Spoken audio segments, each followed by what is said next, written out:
أشهد أن لا إله إلا الله وأشهد أن محمدا عبده ورسوله لا نبي ولا رسول بعد. Amma ba'du.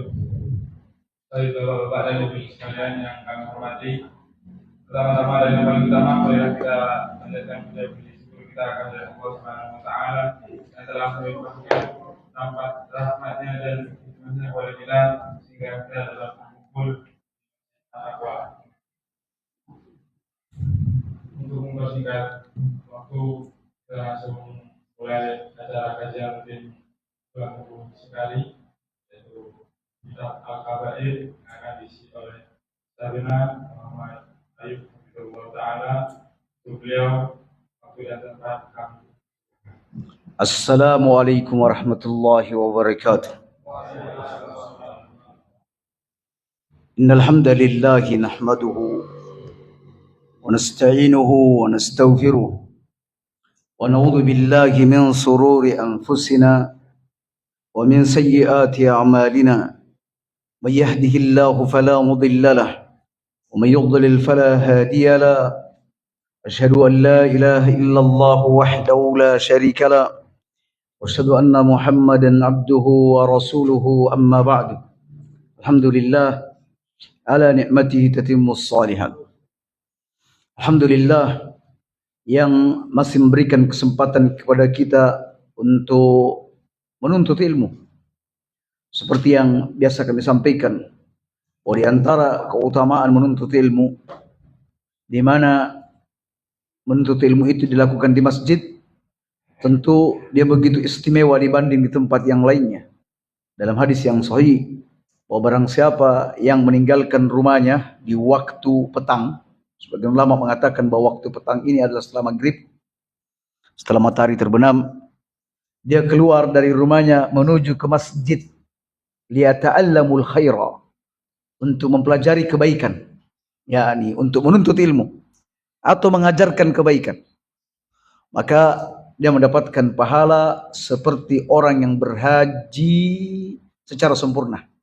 Kal haji tammah, seperti orang yang berhaji sempurna. Adapun yang datang di waktu pagi, yakni setelah masuknya waktu subuh, lalu kemudian dia tidak keluar dari rumahnya kecuali untuk menuntut kebaikan, maka pahalanya seperti berumrah secara sempurna. Itu hanyalah bagian kecil daripada keutamaan menuntut ilmu di masjid. Kaum muslimin, malam ini kita lanjutkan kajian tentang dosa-dosa besar. Dan seperti yang sudah antum maklumi bersama, bahwa salat dari waktu ke waktu, yakni salat 5 waktu, kemudian al-jum'atu ila al-jum'ah, Jumat ke Jumat, Ramadan ila Ramadan, Ramadan ke Ramadan, mukaffiratun lima bainahun, itu menghapuskan dosa-dosa apa yang ada di antaranya. Jadi Jumat ke Jumat menghapuskan dosa, Ramadan menghapuskan dosa. Dari salat-salat 5 waktu menghapuskan dosa. Tapi ada syaratnya. Syaratnya adalah majtunibatil kabair, selagi dosa-dosa besar itu dijauhi. Alias kaum muslimin eman, yang semestinya seorang hamba itu mendapatkan nilai-nilai plus penghapusan dosa, ya, dia mendapatkan itu dari amal-amal soleh yang ia lakukan, seperti yang disebutkan oleh Nabi SAW tadi, al-umratu ila al-umrah, Ramadan ila Ramadan, Jum'ah ila Jum'ah, salawatul khams. Semestinya dia mendapatkan nilai plus, yaitu pengampunan dosa. Di samping dia mendapatkan pahala, juga menggugurkan dosa. Akhirnya dia terhalang untuk mendapatkan nilai plus ini, penghapusan dosa. Disebabkan apa? Masih ada dosa-dosa besar yang belum dia tinggalkan. Makanya kita datang ke majelis ini punya tekad yang sama, adalah untuk menuntut ilmu, khususnya untuk mengetahui apa saja dosa-dosa besar yang mesti saya hindari. Kaum muslimin, sebenarnya antum bisa dengan mudah untuk membuka di WA antum, cari apa dosa-dosa besar. Antum lihat urutan-urutannya, selesai. Tetapi kita di sini bukan hanya membahas ringkas, tetapi kita ingin lebih memperdalam. Betapa banyak pengetahuan-pengetahuan tersimpan di buku-buku kita, di HP-HP kita, tapi tidak pernah tersentuh sama sekali. Ya, tidak pernah tersentuh. Dan tersentuh, terbantu untuk tersentuh di saat kita hadir di majelis ilmu. Dengan demikian, kita sudah bisa mengetahui apa gambaran yang ada dalam buku-buku kita setelah dikaji bersama-sama. Nah, seperti itu kaum muslimin. Dan malam ini dosa besar yang kita bahas adalah al-kabiratur rabi'atu asyarah. Dosa besar yang ke-14, yaitu minum khamar.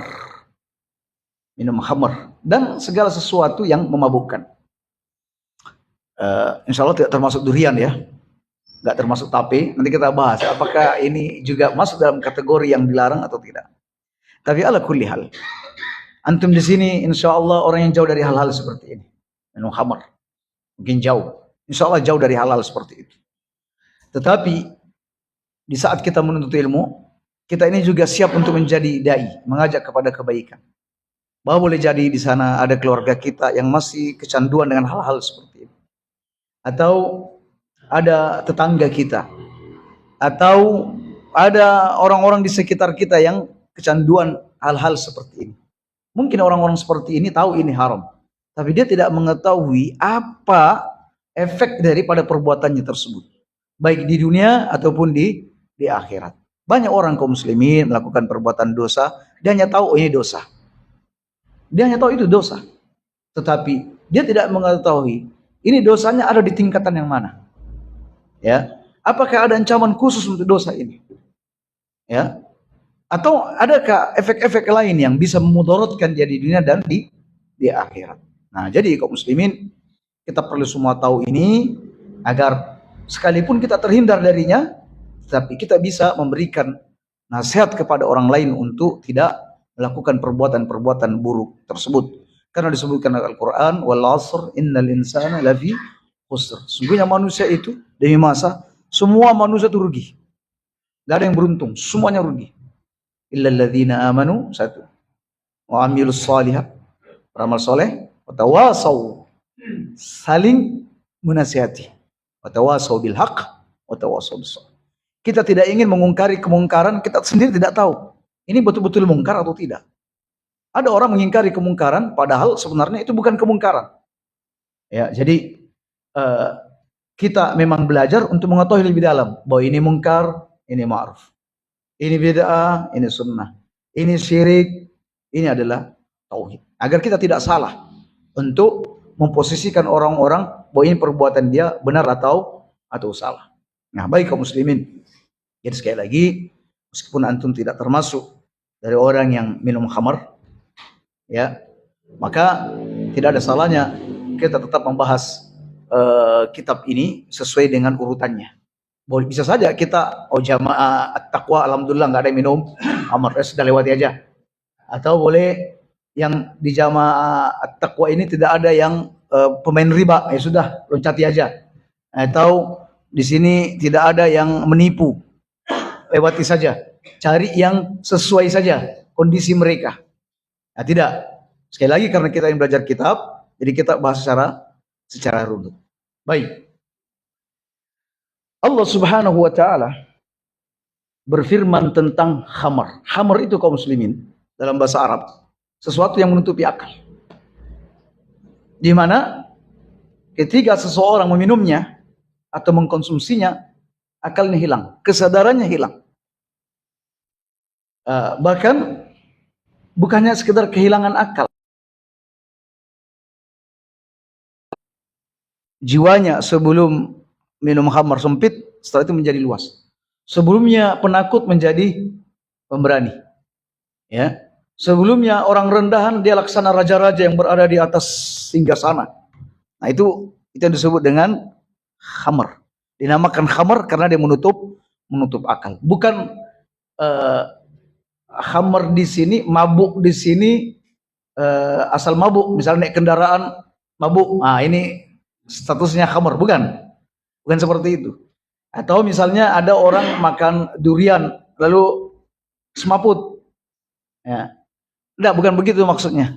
Jadi yang dimaksud di sini akalnya tertutup sehingga pola pikir dia juga berubah. Istri yang bertahun-tahun dikejarnya untuk dijadikan istri, saat mabuk diceraikan begitu saja. Dia yang penakutnya minta ampun, setelah mabuk jadi pemberani. Ya, akalnya tertutup. Nah, ini yang disebut dengan khamar. Ya, baik. Allah Subhanahu wa taala berfirman tentang khamr, yas'alunaka 'anil khamr wal maisir. Ya Muhammad, orang-orang bertanya kepadamu tentang khamr dan judi. Ya, di masa jahiliyah yang namanya khamr dan judi itu sudah sesuatu yang lazim di tengah masyarakat mereka.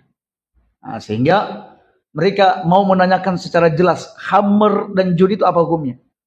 Qul, katakan ya Muhammad kepada mereka, fihima ismun kabirun. Pada khamr ini, pada judi ini ada dosanya. Dosanya besar. Wa manafi'u linnas, tapi ada juga manfaatnya. Ya. Jadi ayat ini berkaitan tentang tahapan untuk mengharamkan khamr. Jadi diberitahukan, yo ada dosanya, tapi ada juga manfaatnya. Wa ithmuhuma, tetapi dosanya akbaru min naf'ihima. Itu lebih besar dibanding manfaatnya. Artinya kalau orang berakal, ini orang berakal, kalau sudah tahu bahwa ini mudaratnya lebih besar dibanding manfaatnya, dia pasti akan menjauhinya. Tetapi tidak semua orang punya pikiran yang sama. Ya. Bahkan ada orang, yang penting ada sedikit manfaatnya, wes nggak apa-apa. Ya, misalnya rokok ini, rokok. Para perokok ini tahu bahwa mudarat merokok banyak. Ya, banyak. Juga membahayakan diri sendiri, membahayakan orang lain. Cuma alasannya dia merokok karena untuk buat konsentrasi. Ya. Dia bisa berkonsentrasi. Itu alasannya. Apalagi kalau baca kitab, kata dia, harus ada rokok dan pisang goreng dan kopi biar lebih fokus. Ya. Jadi seolah-olah ulama-ulama dulu ya dengan tidak merokok tidak bisa konsentrasi. Ya, padahal para salaf terdahulu ya tanpa rokok pun mereka sudah bisa menghasilkan ijtihad yang brilian. Kayak Imam Syafi'i nggak ngerokok tapi ya hasil ijtihadnya luar biasa. Imam Ahmad nggak ngerokok tapi ya bisa menghasilkan ide-ide yang cemerlang. Ya. Begitu juga imam-imam yang lainnya. Ini kelasnya kelas apa? Ya, sambil baca kitab kan nggak bisa konsentrasi baca kitab kalau nggak ngerokok. Dia tahu mudaratnya apa. Bahkan dia mungkin sudah kena penyakit. Ya, tetapi karena tahu masih ada manfaatnya, dijalani aja. Nah, ini bukan orang yang bijak tentunya. Tidak bijak. Ketika seorang sudah mengetahui ada mudaratnya, ada manfaatnya, maka sebenarnya mudaratnya itu yang harus dikedepankan. Makanya disebutkan dalam kaidah, apabila berjumpa antara mudarat dengan maslahat, maka mudarat ini dikedepankan dulu daripada meraih kemaslahatan. Nah, baik. Allah Subhanahu wa taala berfirman dalam ayat yang lain, ya ayyuhalladzina amanu, wahai orang-orang yang beriman. Kalau disebut beriman, ya berarti orang Islam juga. Bukan kalau disebut orang beriman berarti orang Islam nggak kena. Ini ada orang yang ngaco berpikirnya seperti itu. Ada seorang ya kepala sekolah, kami tahu ada kepala sekolah cerita gini. Dia orang Islam juga, dia adalah seorang memiliki pengaruh masyarakat. Katanya kalau saya amati Al-Quran ini yang wajib puasa cuma orang beriman. Nah terus ya orang Islam tidak wajib puasa, cuma orang beriman toh. Karena dalam Al-Quran ya ayyuhalladzina amanu. Ya padahal subhanallah kalau dia belajar dengan baik, dia akan mendapati bahwa ketika Allah menyebut kalimat kata beriman tanpa disandingkan dengan Islam, maka Islam termasuk dalam istilah beriman itu. Nah, seperti itu. Baik. Ya ayyuhalladzina amanu, innamal khamru, sesungguhnya miras, minuman keras, khamr, wal maisir, judi, wal ansab, berkorban untuk berhala, wal azlam, mengundi nasib dengan anak panah, rijsun. Nah, ini sudah penegasan akan haramnya. Rijsun adalah rijs, kotor, najis. Ya, kotor, najis. Ya, berarti sesuatu yang sudah kotor, najis, ya sudah berarti terlarang. Ya, baik. Min amalis syaitan, termasuk amalannya syaitan. Berarti tidak boleh dilakukan. Kita tidak boleh tasabbu dengan syaitan loh. Tidak boleh tasabbu dengan syaitan. Dan banyak amalan-amalan syaitan yang kita tidak boleh bertasabbu dengannya. Ya, baik. Itu dua. Fajtanibu, jauhi. Ungkapan-ungkapan fajtanibu Ini menunjukkan akan keharamannya. Lebih tegas daripada keharaman. Fajtanibu la'allakum tuflihun. Ini yang keempat, agar kalian mendapatkan al-falah, keberuntungan. Ya, orang kalau nggak dapat keberuntungan kaum muslimin, maka ini biasanya disematkan kepada orang-orang kafir dan munafik. Maka disebutkan oleh Al-Quran, la yuflihus as-sahir. Tukang sihir itu nggak pernah beruntung. Tukang sihir itu nggak beruntung. Nah, jadi orang yang meninggalkan semua itu, dia akan mendapatkan keberuntungan. Berarti kalau dia mengerjakan hal itu, berarti tidak beruntung. Sebagaimana tukang sihir yang tidak beruntung. Baik. Innama yuridus syaitanu ayyuqi'a bainakumul adawa wal baghdha. Setan ini tidak lain, hendak menanamkan permusuhan, kebencian di dalam diri-diri kalian, sesama kalian, melalui apa? Melalui khamar dan judi. Tidak akan Anda melihat bagaimana orang yang minum khamar itu pikirannya kacau dan membuat kekacauan, membuat musuh dengan tetangga, bahkan dia bisa membunuh. Begitu juga dengan judi. Apalagi sekarang ini ada namanya judi online ya. Dia bisa membunuh siapapun disebabkan karena terdesak dengan berbagai macam utang. Nah, itu sebenarnya tipu daya atau muslihat syaitan untuk menanamkan permusuhan di antara sesama kalian. Wa yasuddakum an dzikrillah, dan untuk menghalangi kalian dari berzikir, wa anis salat, dan juga dari salat. Hal antum muntahun, apakah kalian sudah berhenti? Nah, kaum muslimin, inilah ayat yang menunjukkan akan haramnya khamar. Begitu juga dengan judi. Nah, kalau ini insya Allah kita sudah mau tahu. Cuma kita perlu tahu lebih dalam lagi tentang apa dosa-dosa yang didapati bagi orang yang minum khamar. Baik. Dari Ibnu Abbas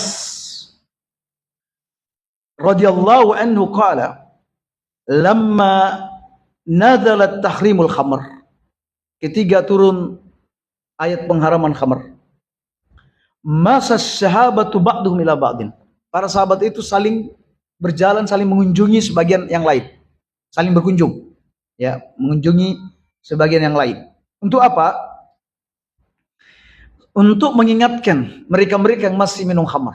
Mereka berkata kepada teman-temannya, hurrimatil khamr, khamr sudah diharamkan, wa ju'ilat idlan lisyirki, dan khamr ini dijadikan sebanding dengan kesyirikan. Karena dia digandengkan dengan apa?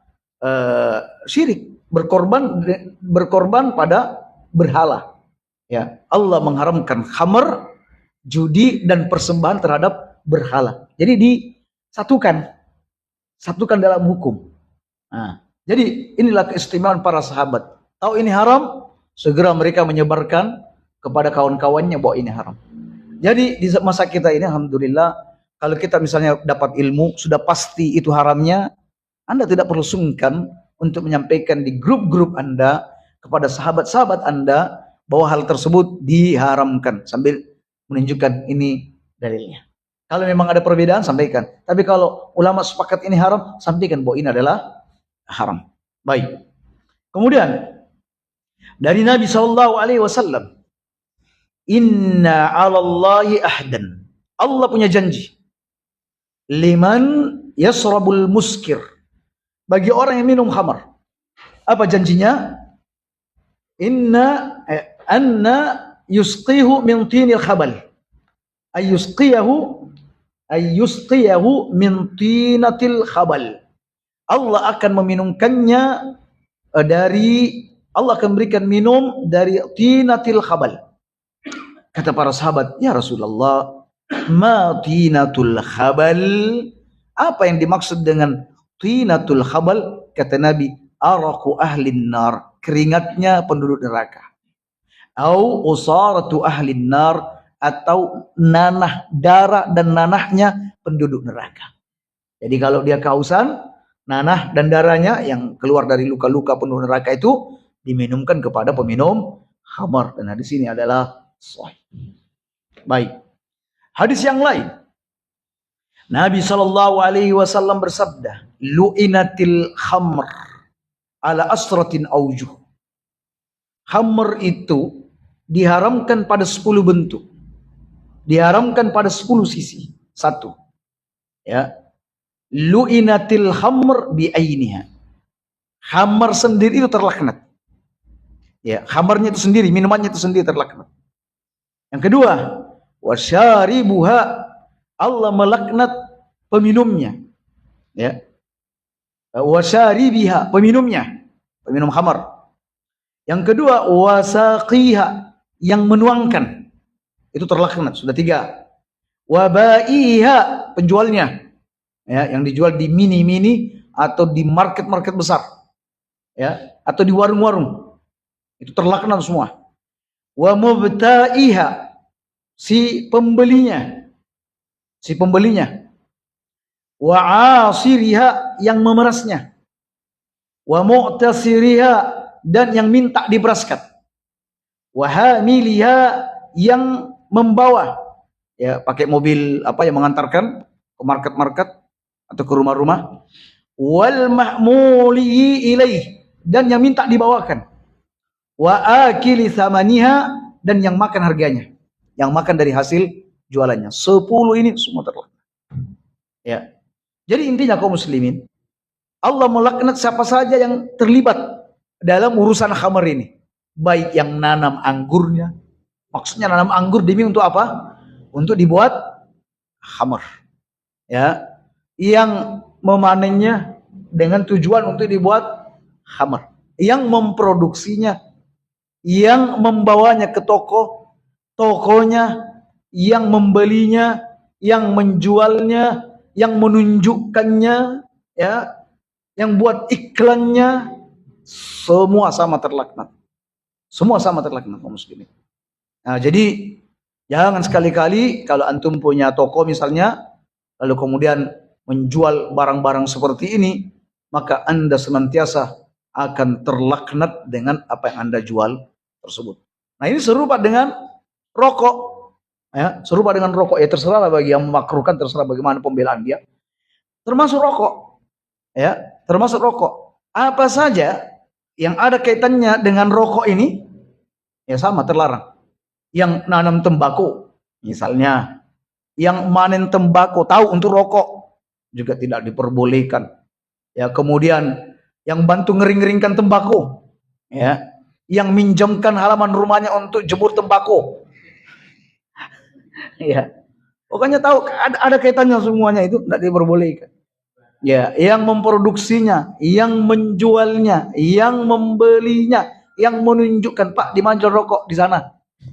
Ya, yang menyediakan rokok untuk tukang. Oh, doain, nggak enak kalau nggak dikasih rokok. Kerjanya tidak kerjanya tidak lancar kalau nggak dikasih rokok. Wes kasih rokok. Ya, nggak boleh, tetap tidak boleh yang muslimin. Sama saja. Ah, ini Pak untuk beli-beli rokok, nggak boleh untuk beli permen atau untuk beli makanan.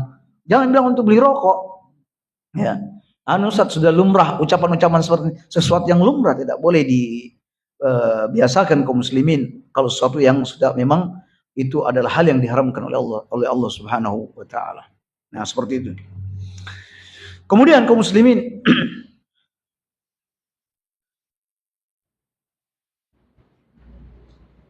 bahwa orang yang minum khamr itu sama dengan penyembah berhala. Disebutkan dalam hadis yang sahih, ya, dalam hadis yang sahih, man mata wa huwa mudminu khamr. Siapa yang mati dan dia dalam kondisi kecanduan khamr, laqiya rabbahu wa huwa ka'abidi wathanin. Dia akan berjumpa dengan Robnya dan posisinya serupa, hampir sama dengan penyembah berhala. Ya, karena apa? Penyembah berhala itu ya seperti itu. Walaupun diberi peringatan, dikasih nasihat, dia jiwanya sudah tergantung dengan berhala tersebut. Nah, sama dengan peminum khamr. Berkali-kali diberi nasihat, berkali-kali dihukum, dia sudah kecanduan. Maka dia tidak ubahnya seperti berhala. Berikutnya, bahwa peminum khamr tidak akan masuk surga. An Abi Sa'id Al-Khudri, anna Rasulullah sallallahu alaihi wasallam qala, la yadkhul jannata aqu walidai. Tidak akan masuk surga orang yang durhaka kepada kedua orang tuanya. Ini sudah kita bahas. Dia tidak akan masuk surga. Wala mannan, juga tidak akan masuk surga orang yang suka mengadu domba. Ya, suka mengadu domba antara satu dengan yang lainnya. Wala mudminu khamrin, dan tidak akan masuk surga orang yang kecanduan minuman keras. Tidak akan masuk surga. Hadis ini diriwayatkan oleh Imam Ahmad dan An-Nasa'i. Ya. Dan ada lagi hadis-hadis yang serupa yang menunjukkan bahwa peminum khamr tidak akan masuk surga. Begitu juga hadis Hasan. Salasatun qad harramallahu alaihimul jannah. Ada 3 orang yang diharamkan masuk surga. 1, penenggak minuman khamr, pecandu minuman khamr. Kemudian orang yang durhaka kepada kedua orang tua. Yang kedua, ad-dayyus. Dayyus. Alladhi yaqirru fi ahli al-khubus. Adalah orang yang membiarkan keburukan terjadi di dalam rumah tangganya. Maksudnya perbuatan-perbuatan keji terjadi dalam rumah tangganya. Ini seorang suami yang membiarkan istrinya dekat-dekat pada perzinahan. Atau bahkan isi dapur aman. Ini namanya dayyus. Anak-anaknya sudah jelas berzina atau dekat perzinahan, dia diam saja. Takut anaknya membenci orang tuanya. Takut mengekang kebebasan dia. Ini namanya dayyus. Dan kata Nabi, 3 kelompok ini tidak akan masuk surga. Baik kaum muslimin. Kemudian hadis-hadis yang lain juga banyak menyebutkan seperti itu. Tentang peminum khamar. Hadis tentang tidak diterima sholatnya selama 40 sholat, 40 hari tidak diterima sholatnya. Ya. Disebutkan dalam hadis yang sahih, man syaribal khamr, siapa yang minum khamr dan ia mabuk, maka tidak diterima sholatnya 40 sholat, 40 hari. 40 sobahan. Wa in mata, kalau dia mati, dakhalan nar. Fa in taba, taballah. Kalau dia bertobat, maka Allah Subhanahu wa taala akan memberikan tobat kepadanya. Disebutkan dalam hadis yang hasan, ijtanibul khamra, jauhilah khamar, fa innaha ummul khaba'ith. Karena khamar ini induknya segala keburukan. Hadis ini hadis hasan. Utsman bin Affan bercerita Utsman bin Affan tentang hadis ini, bahwa ada seorang laki-laki sebelum kalian, kata Utsman bin Affan, itu adalah seorang ahli ibadah. Dia ta'abbad, ahli ibadah. Fa'alaqathu imra'atun ghawiyah. Ada si wanita yang mencintai dia. Wanita yang penuh dengan tipu daya. Itu menyukai dan mencintai dia. Dia adalah wanita pelacur, mencintai laki-laki ahli ibadah tersebut. Fa'arsalat ilaihi jariyah.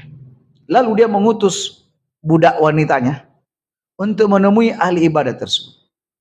Lalu ahli ibadah ini didatangi dengan si jariyah ini dan berkata bahwa tuanku memintamu datang ke rumah untuk satu urusan. Dia butuh ada orang yang berikan kesaksian atas transaksi yang hendak dilakukan. Maka ahli ibadah ini pun turun gunung mendatangi majikan dari budak ini. Sesampai di rumah budak ini, sampai di rumah wanita pelacur ini, pembantunya mempersilahkan masuk si ahli ibadah. Ketika ahli ibadah ini masuk, si pembantu menutup pintu dari luar, mengancingnya. Ya. Lalu ketika dia berada di dalam rumah, dia mendapati ada seorang wanita, yang majikannya tadi, dengan seorang anak kecil, ya, juga pelayannya, pembantu, ya, tapi yang masih kecil. Kemudian ada segentong khamar di sana. Lalu kemudian si wanita berkata, saya harap Anda mau melayani nafsuku. Katanya, tidak mungkin saya lakukan, haram hukumnya. Atau tidak, bunuhlah anak ini. Katanya, apalagi ini, membunuh adalah hukum dosa besar. Atau minum khamar. Jika engkau tidak memenuhi salah satu dari 3 ini, saya akan berteriak dan masyarakat akan memasanya tentunya. Ya. Akhirnya si ahli ibadah ini berpikir bahwa lebih baik dia minum khamar saja. Itu lebih ringan. dia meminum khamar itu lebih ringan. Maka dia pun memilih untuk minum khamar. Ketika dia meminum khamar, ya, dia minta ditambah karena sudah mulai mabuk, minta ditambah. Lalu wanita ini pun menuangkan khamar untuk kesekian kali. Setelah itu dia ada di puncak mabuknya hingga akhirnya dia berzina dengan wanita tadi dan juga membunuh anak kecil yang ada di sampingnya. Ya, makanya ini disebut sebagai ummul khaba'is, induknya segala keburukan. Makanya kaum muslimin, pemerintah jika ingin menuntaskan banyak hal,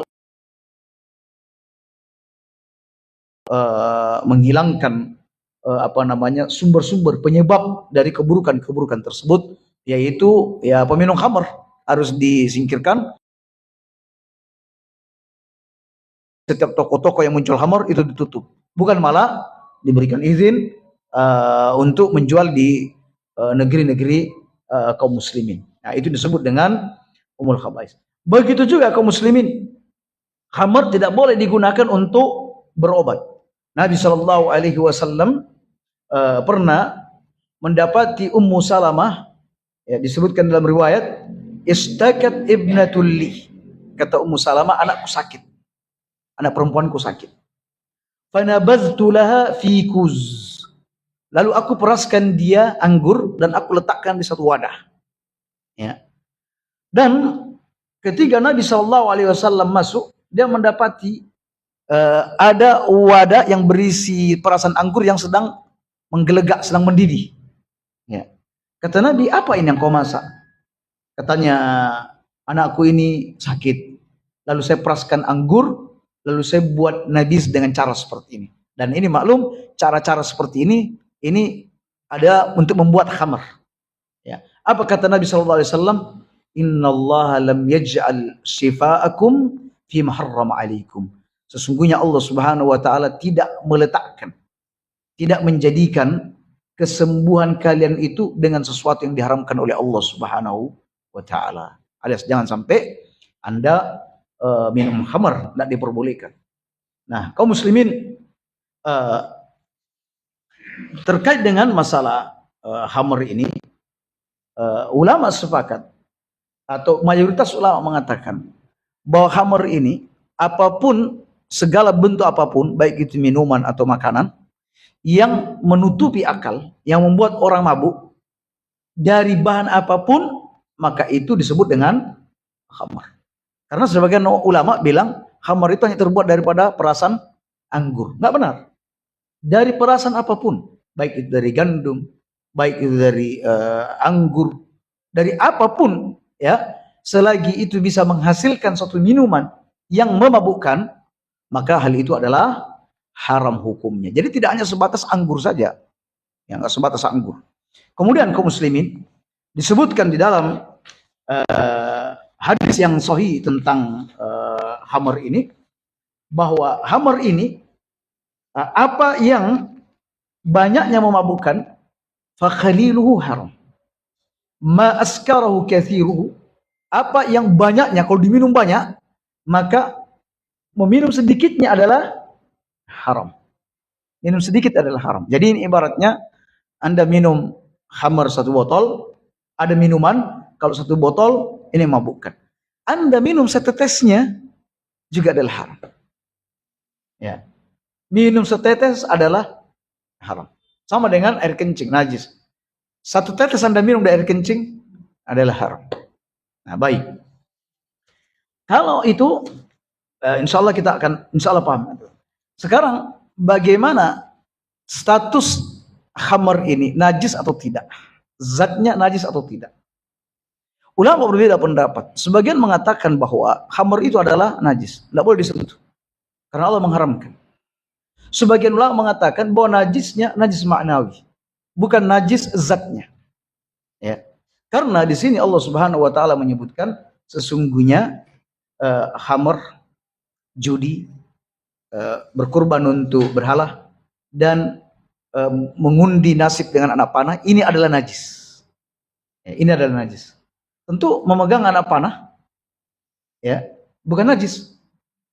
Berhala-berhala itu ketika dipegang juga tidak najis. Alat-alat judi itu juga bukan najis misalnya.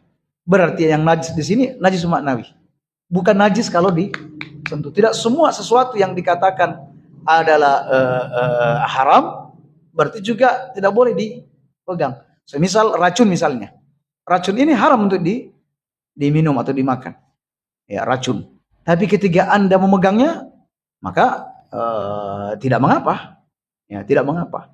Nah, sehingga pendapat ulama yang mengatakan bahwa khamr itu adalah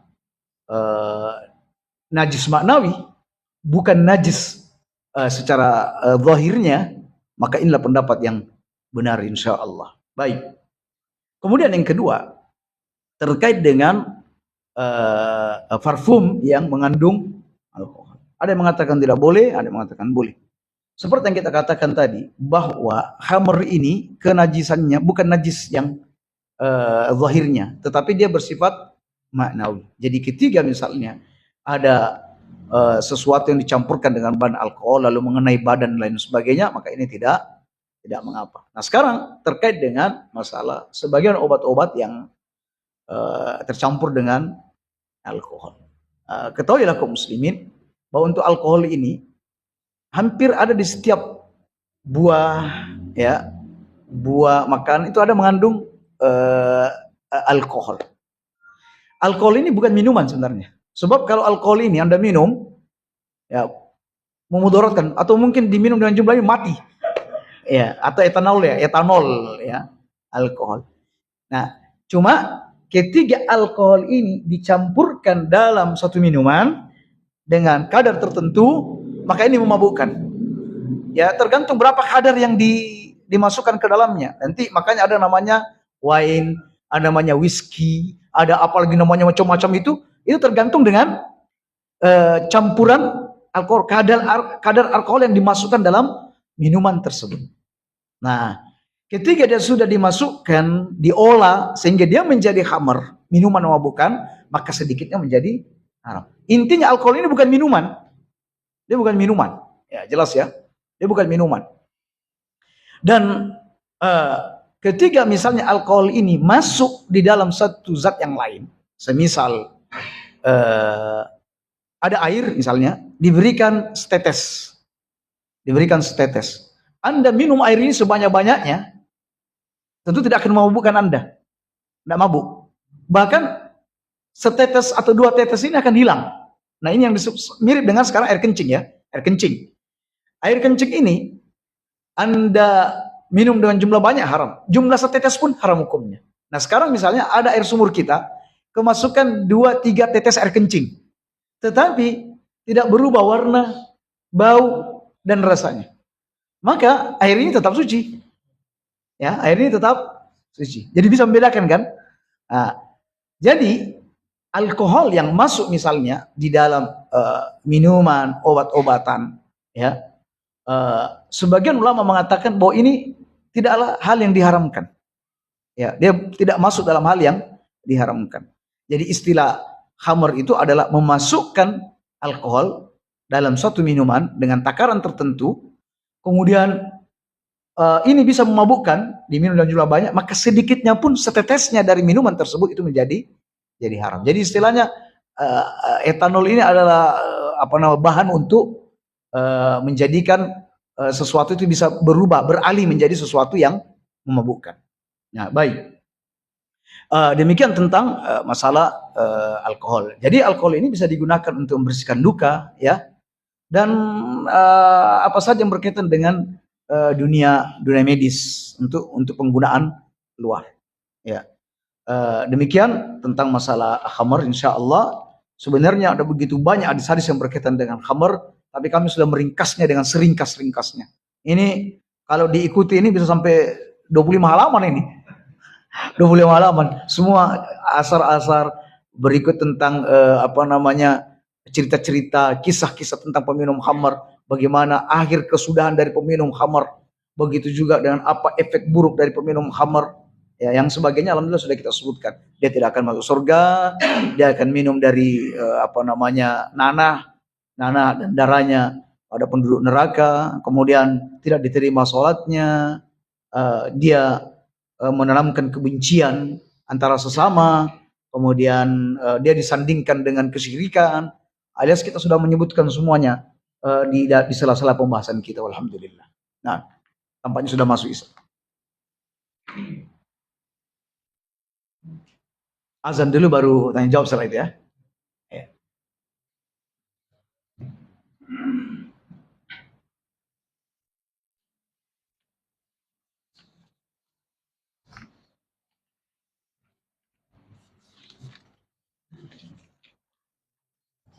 Allahu Akbar, Allahu Akbar. Allahu Akbar. Allahu Akbar,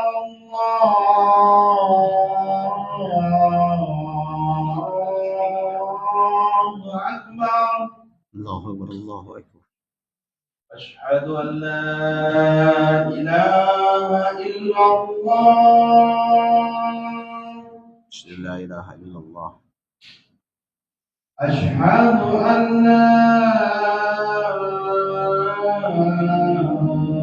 إله إلا الله.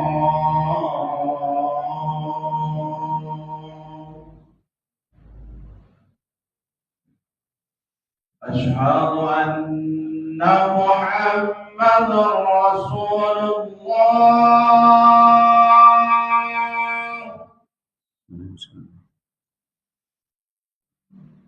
أشهد أن محمدا رسول الله.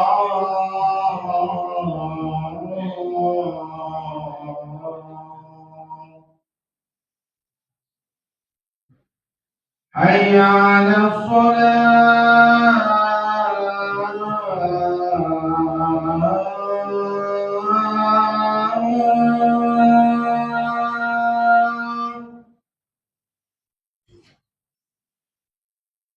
حي على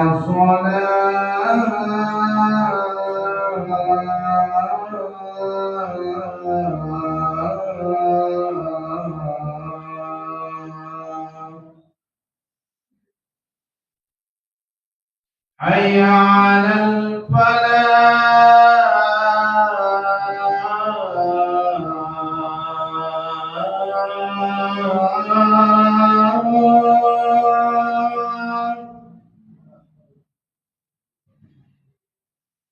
حي على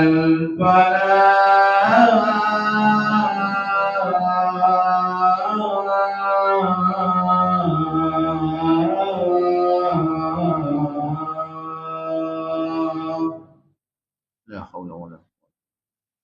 الله أكبر. الله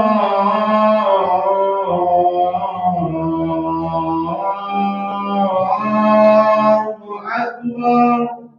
الله الله. لا إله إلا الله. لا إله إلا الله اللهم رب هذه الدعوة التامة والصلاة القائمة آت محمد المسلمين. Soal, jika ada soal kami persilakan untuk bertanya sebelum menjawab soal tertulis.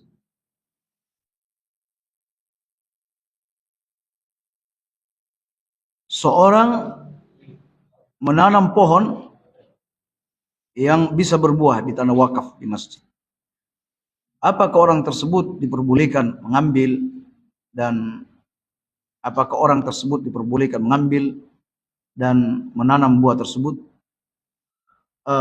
Pertama, tanah jika sudah wakaf berarti posisi tanah tersebut sudah tidak menjadi milik pribadi lagi, tapi sudah diperuntukkan untuk kaum muslimin.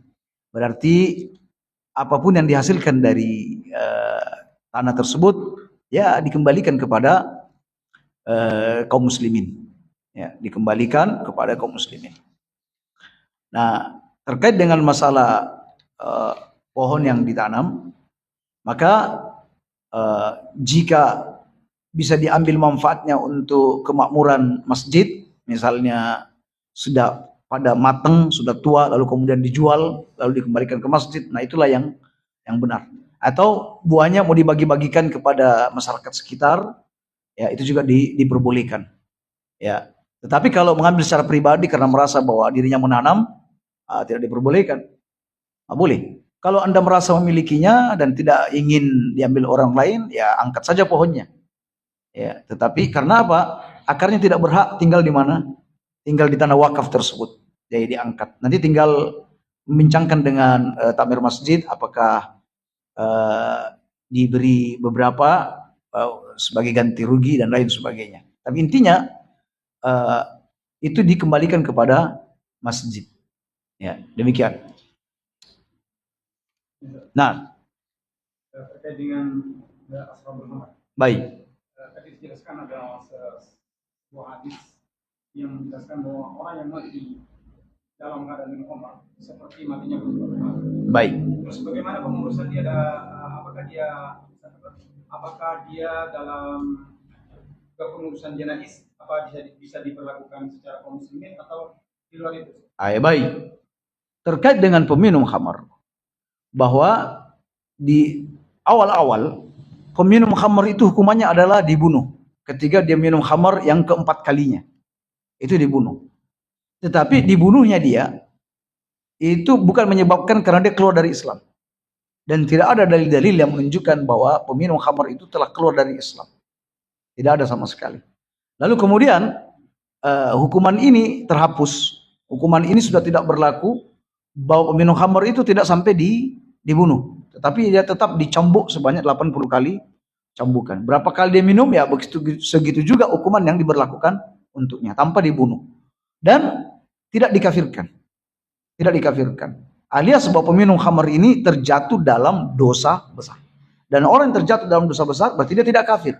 Berarti dia diperlakukan sama dengan kaum muslimin ketika dia meninggal dunia. Yang menjadi perdebatan seru di antara ulama adalah tentang orang yang meninggalkan sholat. Sebagian mengatakan orang kalau sudah tidak sholat dia kafir. Karena ada hadis-hadis yang menunjukkan demikian. Ya, al-farqum bainana wa bainal kafir as-shalat. Yang membedakan antara kita dengan orang kafir adalah sholat. Faman tarakaha faqad kafar. Siapa yang meninggalkan sholat berarti dia kafir. Ini yang menjadi perbedaan. Ya, walaupun pendapat yang rajih kita katakan bahwa kalau meninggalkannya karena malas-malasan, kadang mengerjakan, kadang tidak, kadang mengerjakan, kadang tidak, dia terjatuh pada dosa besar. Tidak sampai kafir, maka dia masih disalatkan. Nah, yang ditanyakan tadi, kalau sudah jelas dia itu minum khamar, mati belum sempat bertobat, dan dia diserupakan dengan penyembah berhala. Kita katakan ini hanya diserupakan, tapi dia betul-betul tidak menyembah berhala.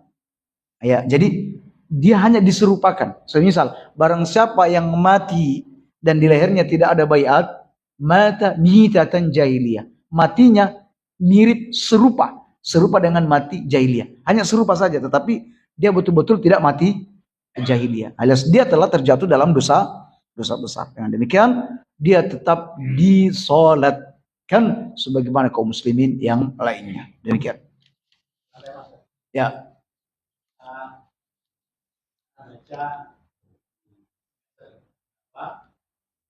Anak ini masih bisa berbakti kepada kedua orang tuanya walaupun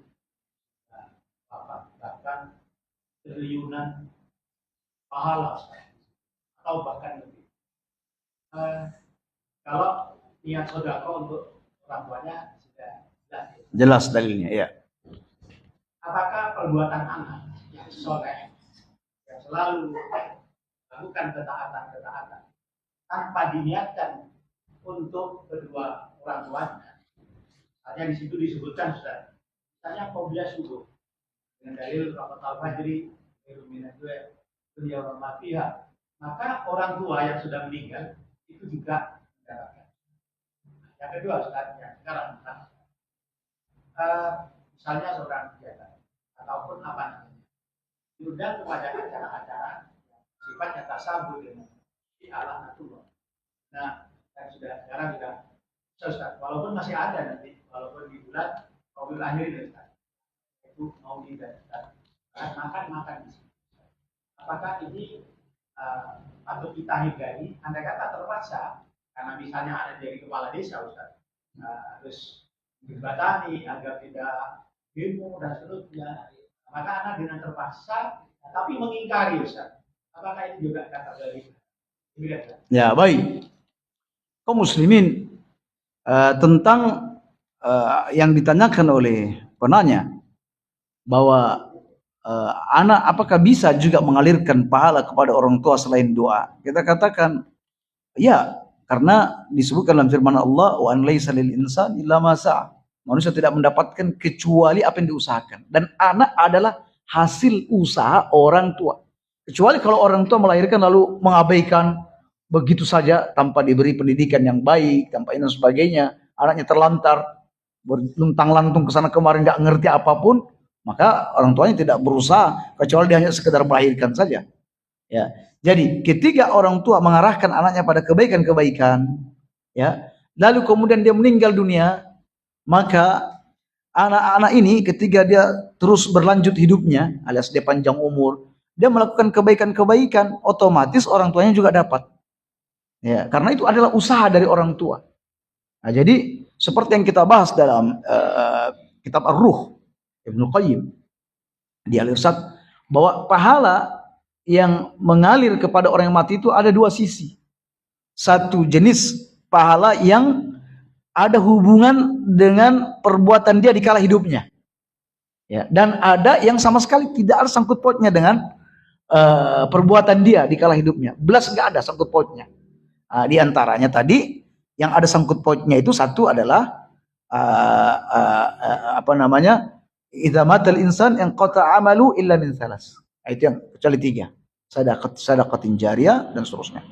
Yang kedua adalah dan ini ada sangkut pautnya yang Anda tanyakan tentang man sanna fil Islam sunnatan hasanatan.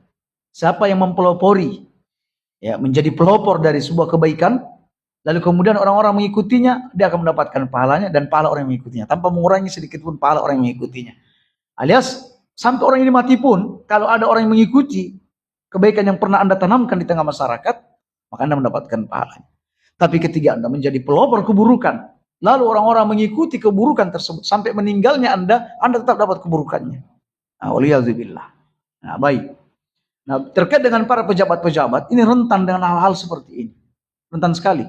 Dia bisa memfasilitasi masyarakat dengan fasilitas keburukan, sehingga masyarakat berkumpul di situ dan turun-temurun, ya, turun-temurun itu dijalaninya. Sama misalnya kayak karnaval-karnaval yang besar, apa Jember, apa itu Jember karnaval apa itu ya, misalnya itu kan, ya, di mana di situ kumpul berbagai macam keburukan pastinya, hijabnya berhias ala jahiliyah, terjadi campur aduk, belum lagi musiknya, belum, dan masih banyak, belum lagi khamar, belum lagi orang meninggalkan sholat. Ya, kalau pemerintah sampai memfasilitasinya, ya, menganggap ini sebagai sebuah kemajuan, ya, padahal ini kemunduran pada aslinya. Ya, ini adalah sebagai kemajuan, harus dilestarikan dan lain sebagainya sampai dia meninggal dunia, lalu orang terus melestarikan ini, dia juga akan mendapatkan dosanya. Ya, oleh karena itu rasa sungkan untuk tidak berbuat karena nanti dapat celaan ini harus disingkirkan di hati setiap orang, termasuk pejabat. Makanya kata Ibnu Qayyim rahimahullahu taala, bainal abdi wa bainallahu jannah, antara seorang hamba dengan Allah dan surga itu ada kantarah, ada jembatan. Ya, ada jembatannya. Tuqta'u bi khutwatin, cukup dilewati dengan dua langkah saja. Anda akan sudah sampai kepada Allah, Anda akan mendapatkan keridhaan Allah, Anda akan mendapatkan cinta Allah. Cukup dua langkah saja. Ya, salah satu langkahnya itu adalah engkau menggugurkan, mengeliminasi semua orang-orang yang ada di sekitarmu yang bisa menghalangi jalan Anda menuju Allah Subhanahu wa taala. Ya, gugurkan semua orang-orang. Anda tidak mau menoleh kecuali orang yang mengajak kepada kebaikan. Nah, kadang kaum muslimin, Anda hidup di suatu lingkungan, ada perasaan, kalau saya tidak melakukan ini, nanti apa kata orang-orang? Bukan apa kata Allah, tapi apa kata-kata orang. Anda ingin mencari ridha manusia, dan mencari ridha manusia tidak ada ujungnya. Ya, Anda pun baik sekali, pasti ada orang yang tidak suka Anda. Apa kurangnya Nabi SAW? Nabi ini hidupnya penuh dengan toleransi, dermawan. Bahkan waktu di masa belum Islam datang, Nabi itu digelar sebagai Al-Amin. Orang nitip uang sama dia, gak bakal Nabi nipu, gak bakal dipangkas, gak bakal. Nabi itu betul-betul orang terhormat, disayangi masyarakatnya. Tapi ketika dia mendakwakan kebenaran, mendakwakan tauhid, dibilang gila, gendeng, tukang sihir, dan lain sebagainya. Gak bisa kita mencari ridho manusia. Anda bisa menyenangkan satu tetangga kanan, tangga kiri belum tentu suka. Anda membuat tangga kiri senang, yang kanan belum tentu suka. Dan seterusnya. Oleh karena itu, manusia ini tidak bisa dicari ridhonya keseluruhan, berjalan sesuai dengan apa yang Allah Subhanahu wa taala tetapkan. Ya, demikian. Kalau Ustaz, Wa jazakumullahu khair. juga nggak ingin nyalon jadi bupati. Enggak jadi. Iya. Iya. Nah, Kita sekarang dengan materi tadi yang pertama bagaimana kan tadi disampaikan bahwa yang membawa juga adalah kategori orang yang termasuk yang terlaknat. Ya. bagaimana dengan misalkan supir yang bekerja atau gojek itu yang kedua itu homer itu kan bukan yang bercair saja Betul. termasuk narkotika yang Termasuk, ya. nah, sedangkan obat-obatan medis bagian untuk obat tidur segala macam itu mengandung Baik. bagaimana? Baik. Yang pertama, pertanyaan beliau, bagaimana kalau kurir misalnya ya, kurir yang jelas-jelas tahu bahwa itu adalah khamar. Kalau tahu, ya kalau tahu. Kalau nggak tahu, ya dia bisa berjalan saja membawanya. Tapi kalau tahu bahwa ini adalah khamar, maka dia tidak boleh mengantarkannya. Atau dia terlaknat. Dipecat ya, apa boleh buat? Nggak apa-apa dipecat. Ya, atau dikurangi gajinya, nggak apa-apa. Ya, daripada dia bagian daripada orang yang terlaknat tersebut. Dan subhanallah, barang siapa meninggalkan sesuatu karena Allah, ya, maka Allah akan menggantikan sesuatu yang lebih baik darinya. Itu pasti. Sesuatu yang meninggalkan karena Allah, Allah akan mengganti sesuatu yang lebih baik untuknya. Jadi ada kadang miris kaum muslimin, orang bekerja di suatu perusahaan mengatakan boleh bekerja yang penting tidak sholat. Ya, boleh yang penting jilbabnya dibuka. Seberapapun gaji yang diberikan kepada Anda, ya, tetapi ketika Anda harus dihadapkan dengan hal seperti ini, tinggalkan pekerjaan tersebut. Sebesar apapun gajinya, walaupun begitu menggiurkan, tinggalkan pekerjaan tersebut. Ya, itu satu. Jadi tidak diperbolehkan. Kemudian terkait dengan masalah ganja, narkotik dan lain sebagainya. Jadi inti daripada khamr ini adalah sesuatu yang menghilangkan atau menutupi akal. Jadi tidak hanya sebatas kepada minuman, itu kata ulama. Ya, jadi apapun yang bisa menutup akal, yang bisa membuat akal ini melayang-layang, seperti misalnya orang yang minum narkoba dan lain sebagainya. Ya, ketika sebelum minum narkoba punya utang banyak, setelah minum narkoba dia merasa memberi utang kepada orang. Misalnya, ini kan sudah tertutup akal dia. Nah, maka ini juga hukumnya haram hukumnya. Nah, sekarang ini dimasukkan dalam medis, dalam medis. Semisal ada orang yang tidak bisa tidur berhari-hari, ya, nggak bisa tidur berhari-hari, sehingga atau mungkin orang ini gila misalnya, dia punya kena tekanan mental, kejiwaan, dan dengan itu dia merusak apapun yang ada di sekitarnya. Itu kejadian yang kita saksikan. Jadi apapun di rumahnya dipecahkan, dan lain sebagainya. Nah, sehingga ini orang perlu ditenangkan, dan diantara salah satu media untuk menenangkan dia adalah dengan menggunakan narkotika atau apa dan sejenisnya yang bisa melemahkan ini. Sebagian ulama mengatakan ini berarti masuk dalam kategori ad-darurat. Disebutkan dalam kaidah ad-darurat tubihul mahdurat. Sesuatu yang sifatnya darurat, maka sesuatu yang terlarang menjadi boleh. Sesuatu yang terlarang menjadi boleh. Alias kalau bisa dipastikan bahwa dengan hal ini bisa menenangkan gerakan dia yang membahayakan orang lain atau bahkan mungkin membahayakan dirinya sendiri, maka hal itu diperbolehkan. Sama misalnya, dia sudah berbulan-bulan tidak tidur. Dia terancam akan menjadi orang gila karena stres, tidak bisa istirahat. Kalau memang tidak ditemukan obatnya dan ini hukumnya darurat, nah, maka penggunaan hal tersebut diperbolehkan. Sekali lagi, tanda petik darurat. Nah, ada orang dia belum jatuh dalam status darurat, hanya sekedar sebenarnya ada alternatif lain, tetapi dia menyangka ini sudah darurat. Padahal untuk menentukan yang darurat atau tidak adalah harus dari orang-orang yang ahli. Nah, demikian insyaallah.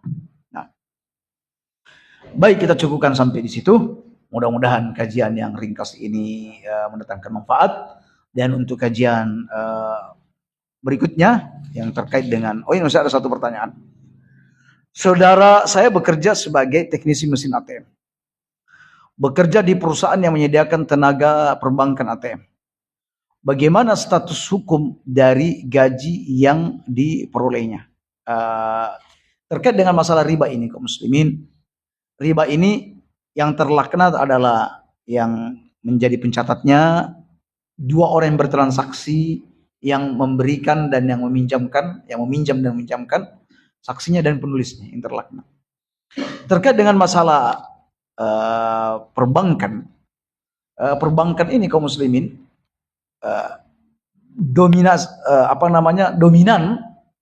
dominan transaksi yang berlaku di dalamnya, kita katakan dominan adalah hal-hal yang ribawi yang di bank konvensional. Walaupun boleh jadi ada juga yang tidak ada sangkut pautnya dengan ribawi, misalnya ada penanaman modal atau apalah, ada usaha yang lain yang dikembangkan dan lain sebagainya.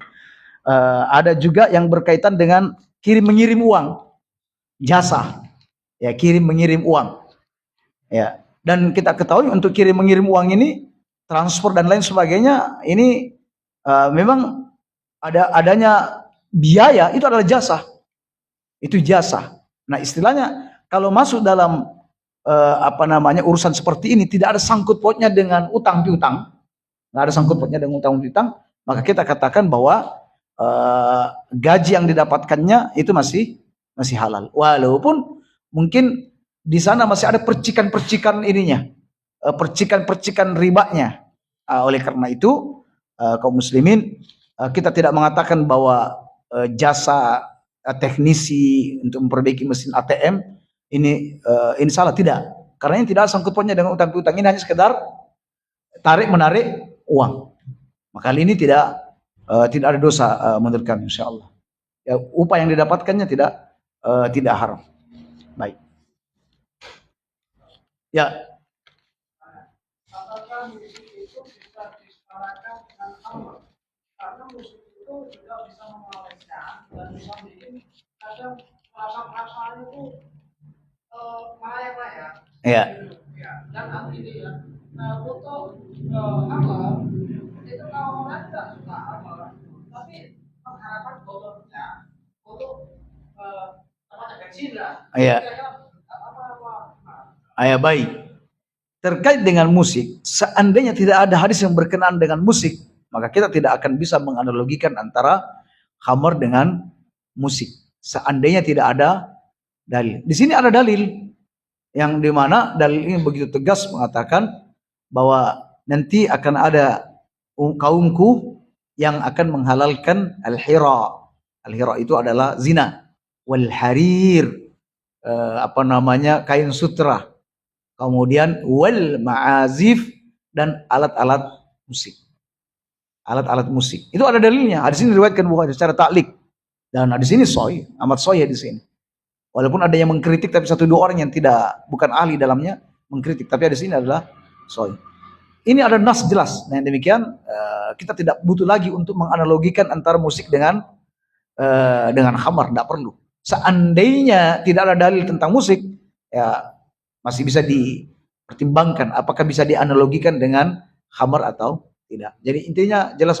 Kemudian yang kedua, terkait dengan masalah botol yang biasa digunakan untuk wadahnya khamar. Ya, wadahnya khamar. Kalau misalnya botol-botol ini justru istilahnya ketika kita membeli botol-botol ini justru menjadi pemasukan bagi para penjual-penjual khamar, ya, maka ini tidak diperbolehkan. Kecuali kalau botol-botol ini sudah terbuang, ya, botol rongsoan kita temukan di pinggir jalan, lalu kemudian kita bersihkan, lalu kita jual bensin, tidak jadi soal. Sudah nggak ada sangkut pautnya dengan khamar, uang isinya bensin. Ya, yang jadi soal ini adalah Anda datang ke para peminum khamar, lalu Anda membelinya. Wes tak beli botolnya ya. Ya, bahkan bilang wes sudah gratis wes. Anda tidak boleh melakukan hal tersebut, ya, walaupun dikasih gratis, ya, karena Ketika kita sudah tahu bahwa mereka adalah peminum khamar, lalu kita diam saja, bahkan senang bergembira dengan bekas-bekasnya, botol-botolnya, ini kita dikhawatirkan masuk dalam at-ta'awun, tolong menolong dalam dosa. Jadi intinya kalau botol-botol itu dapat dirongsokkan dan sebagainya, dan kita juga tidak tahu apakah itu memang khusus botol untuk khamar atau tidak. Ya, demikian. Ya. Kita cukupkan sampai di situ. Subhanakallah bihamdik. La ilaha illa anta astaghfiruka wa atubu ilaik. Assalamualaikum warahmatullahi wabarakatuh.